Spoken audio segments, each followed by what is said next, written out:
सुनो, मुझसे बहस करके तुम्हें क्या मिलता है? अरे तुमसे बहस करके मुझे वो शांति मिलती है जो काशी हरिद्वार में नहीं मिलती।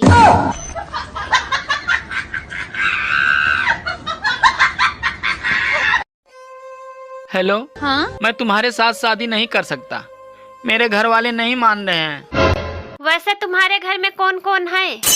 एक पत्नी और 2 बच्चे हैं।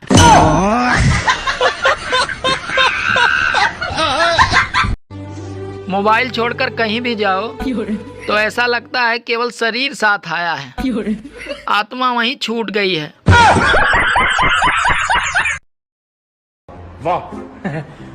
पत्नी फेंको लैला लाओ, पत्नी फेंको लैला लाओ। ये क्या पढ़ रहे हो तुम? अरे न्यूज आई है, देखो, पत्नी फेंको लैला लाओ। ध्यान से पढ़ो, लिखा है पन्नी फेंको थैला लाओ। हाँ, पन्नी फेंको थैला लाओ।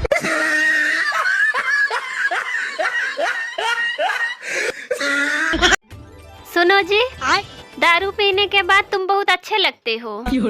लेकिन आज तो मैंने दारू नहीं पी है। अरे आज मैंने पी है।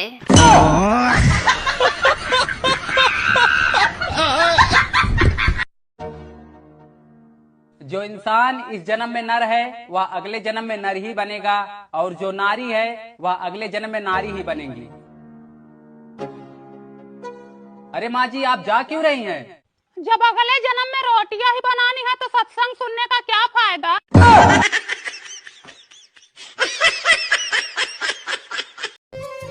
सुनो, पिछले महीने मेरा एक्सीडेंट हुआ था और तुम मिलने क्यों नहीं आई? अरे मैं भूल गई थी। अब अगली बार होगा तो पक्का आऊंगी। बात कुछ समझ न आई, कमी हमने पाई। भैया। हाँ? तुमने मुझे अनफॉलो क्यों किया? अरे तुम मुझे हमेशा कलुआ कलुआ कहती हो। तो क्या अनफॉलो करके गोरे हो गए? सुनो, ये गांधी जी हमेशा नोट पे हंसते क्यों रहते हैं? अरे पागल, अगर गांधी जी रोएंगे तो नोट गीली नहीं हो जाएगी। सुनो, आपको पता है औरत का दिल पानी की तरह होता है और मर्द का दिल मिट्टी की तरह होता है। सही कहा तुमने, इसीलिए शादी के बाद किचकिच होती है और फिर जिंदगी कीचड़ बन जाती है। सुनो, चल तो रहे हो मेरे मायके, पर तुम अपना मूड ठीक रखना। वहाँ कोई लड़ाई झगड़ा नहीं करना मेरे साथ। क्यों? क्योंकि वो मेरे पापा का घर है।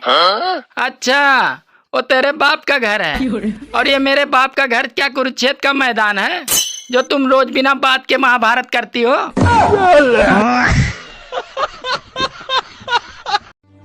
आज मैंने 3 साधुओं से पूछा, भाई तुम तीनों साधु कैसे बने?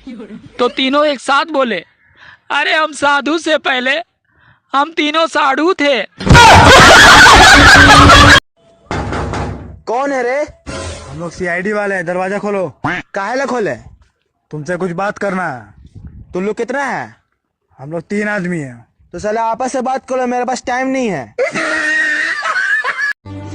औरतें जवानी में बीवी बनकर अपने पतियों को अलग करवाती हैं और बुढ़ापे में सास बनकर सबको इकट्ठा रहने की ज्ञान देती हैं। मुझे एक बात समझ नहीं आती, जब लड़की गर्लफ्रेंड होती है तो वो अपने बॉयफ्रेंड का बहुत ख्याल रखती है और जैसे वो बीवी बनती है तो उसका जीना हराम कर देती है। सुनो। हाँ? कहाँ गई थी? ब्यूटी पार्लर गई थी।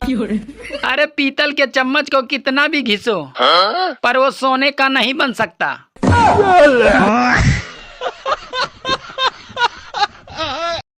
बेबी। हाँ जी। हमें कभी ना कभी तो ये लड़ाई झगड़े खत्म करने पड़ेंगे, वरना कब तक ऐसा चलता रहेगा।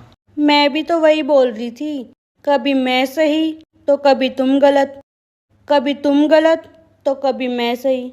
ये तो ऐसे ही चलता रहेगा। तू समझा? कुछ समझ न आए। नहीं, तू समझा नहीं। दोस्तों सारी दुनिया में भारत ही एक ऐसा देश है जहां लहसुन प्याज खाने से पाप लगता है, लेकिन ठगी बेईमानी और रिश्वत का पैसा खाने से पाप नहीं लगता है। मैंने ऊपर वाले से एक सच्ची और सही लड़की मांगी थी और ऊपर वाले ने मेरी सुन भी ली और मुझे एक सही लड़की दे दी। अब वो हर बात में सही है और मैं हर बात में गलत। दोस्तों दुनिया में सबसे बुरी चीज है कर्जा। अगर अमीर पे चढ़ जाए तो वो देश छोड़ देता है और अगर गरीब पे चढ़ जाए तो बेचारा शरीर छोड़ देता है।